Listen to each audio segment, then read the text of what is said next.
Hi YouTube, this is Darkon633 and today we're taking a look at the Titan Returns Leader Class Autobot Blaster with Twin Cast. Now for those who are more familiar with the Japanese side of the Transformers, Twin Cast is the name of Blaster's repaint when he died in Transformers the Headmasters, and he turned into more of a yellowish blue color scheme instead of the standard gray, yellow, and red we see here.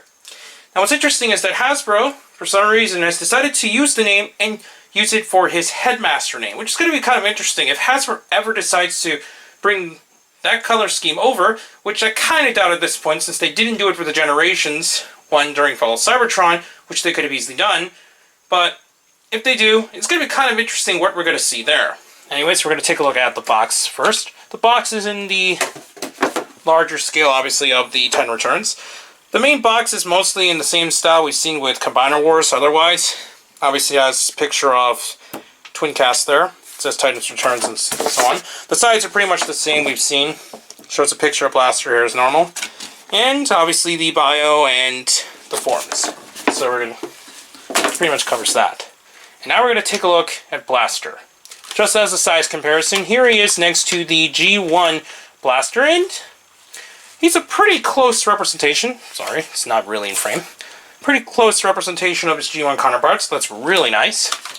And I'm just going to quickly open up Blaster here. It's a little jammed though, so we have a little comparison between the two cassettes when we get there. And now we're just going to quickly go over and looking at the cassettes next to each other. It's a really nice scale when it comes to the cassettes next to him. Obviously the cassettes aren't in their typical tape deck forms, and they're more only towards the somewhat more of a tablet or an iPhone kind of style, but they are represented pretty nicely for what they need to do with Blaster though. So I'm just going to quickly transform eject off screen just to show a comparison with Blaster here. So here we have eject next to Blaster, and he scales pretty nicely. Apologize if it's not in frame. Scales pretty nicely with his Autobot Master there. Just as another comparison, we're going to get next to the G1 Blaster though, and since I do not have eject in the G1 toy, I do have Rewind, which was his repaint, and I actually like the color scheme better on Rewind to begin with, so that's the reason why I wanted to get that for my G1 Blaster.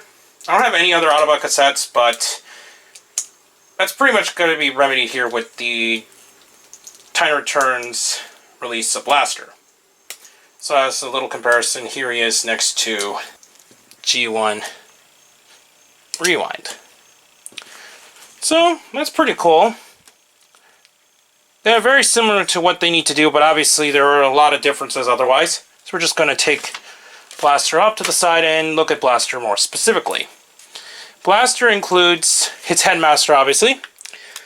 His gun, which is very reminiscent of his G1 counterpart's gun. This little tank thing, basically it's supposed to be a little bit of a tank and used for his battle station mode. And obviously it comes with the character card with the stats on the back, so that's really cool.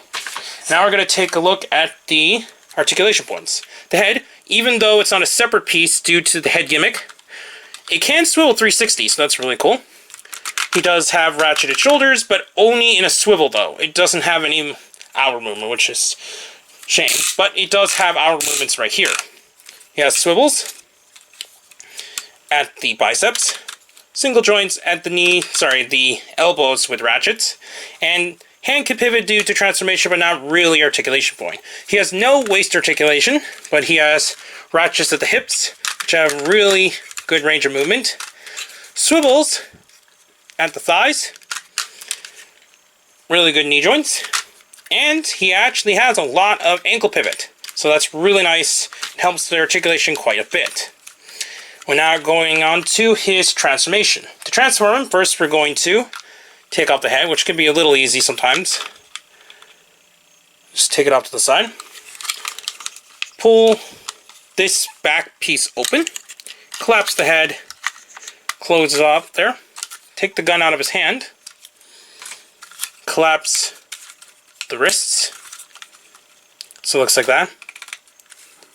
Move it outwards like that. collapse the legs like so. We're going to put away the feet. Open up these panels in the back here on both sides. Turn it around so that they face in this direction so far.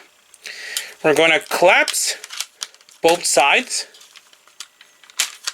like so. And then we're going to do the same for the feet. Make sure you collapse them in a very similar fashion. Next, what we're going to do next here is this area will peg into the area inside the panel here. The same thing will happen with another peg, which sticks out right here into that hole there. And the third will peg into the back of the arms there. So we're just going to make sure everything is aligned and peg everything together. This part could be a little bit tricky due to the long peg sticking out. You do need to move it into a position where it will snugly attach. And another area I forgot to mention is that they will peg into the shoulders. So once you get that done and everything's aligned in the correct position, everything should collapse in really nicely. Can be a bit tricky due to how the panels work together, but once you get it together, it does stand pretty well. We're going to do the same for the other side. Peg them together.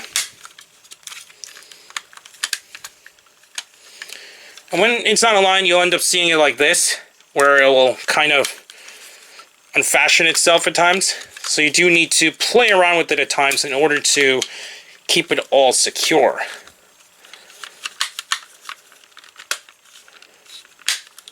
But there we go. And now we're going to pull up the handle, and now we got him in his boombox mode. The boombox mode is actually really nice looking, which we're going to quickly pan the camera down to have a closer look at the boombox mode. So that's really nice actually, and I think they did a fantastic job making a new version of his boombox mode.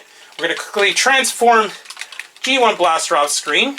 It has a very similar transformation scheme to this new version, so that's cool. Obviously, there are major differences in the new design, but it is pretty close to what we see with the G1 design. Just going to quickly transform here. And we're going to look at them side by side.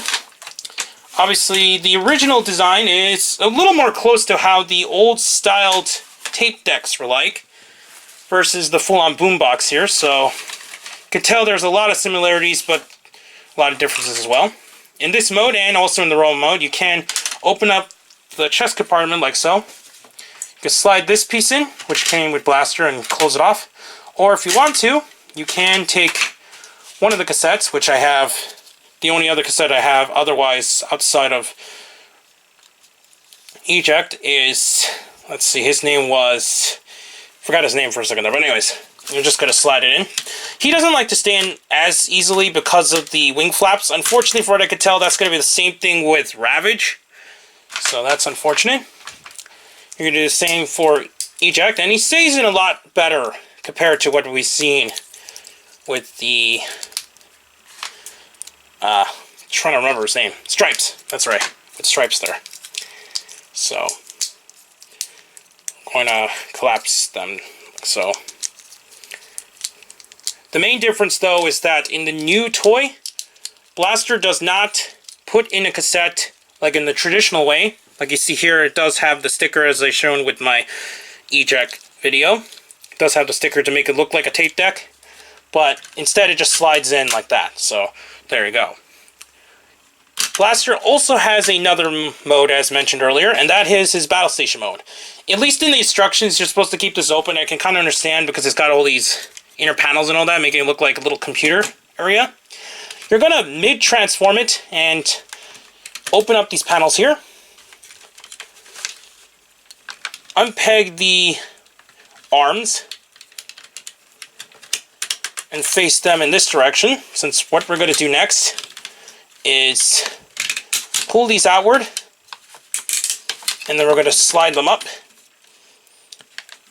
There isn't any real official way, per se, to put this in position, but it'll be easier to just put it like that. And then you're going to open up these areas open up the top parts, and then you see these little molded in areas there. So here we got the battle station mode. These little pegs here are able to fold out, and from here, as I mentioned in my Fortress Maximus video, which I just do not have any space to really display with the areas that I can plug in, these will peg into an area that's on Fort Max. So that's how they incorporate all these battle station modes. Some of the battle station modes I've seen, like with Optimus Prime, just looks really weird. But Blaster and Soundwave, since it is using the same mold, doesn't look too bad actually there. So now we're going to take a look at Twincast more specifically first. Here we have Twincast, which is like a very smaller version of Blaster, and it's kind of funny looking. Same points of articulation, ball joints at the shoulders, the head, and that double jointed, single molded feet articulation we've been seeing so far. The little panel thing that the figure comes with does have an area where you can put in a Titan Master, and basically what you're going to do is plug it up here so you can have some kind of little battle station and turret, because you can peg in the gun there, and there you have like a whole battle station mode to play around with. And I think it adds a lot more play value than just having it in the two modes. So it's actually a pretty good way to play around with it. Obviously this isn't a canon mode really anywhere, so this is just kind of a in-show design thing. It does have some designs. I think these are tapographed actually? Yeah, they're actually tapographed on the panels there. So that's really cool. So anyways, I think this is a really nice figure, and I highly recommend picking this up. He is a part of the first wave of leaders, and I've yet to actually see any of the Titan Returns leaders in stores so far. So I actually ended up getting this from ToysRUs.com, since I had some rewards points around it, and I got it for around 26. So I got a pretty good deal for what he can do, and I'm really pleased with the final results. He might be a little bit harder, as I mentioned, down the line, because he is a part of the first wave, and since he isn't getting repacked in the next wave with Soundwave, since it seems like they decided to repack Optimus Prime, it's probably best to get him as soon as possible before he completely vanishes from the market, unless you want to wait it out maybe, and probably get him maybe in store and so on. But I think it's best to maybe try to get him ASAP, since he is getting a little bit harder to find overall. But last I checked, I think Blaster was still in stock at ToysRUs.com, but I'm not 100% sure since I haven't checked it since I bought the item.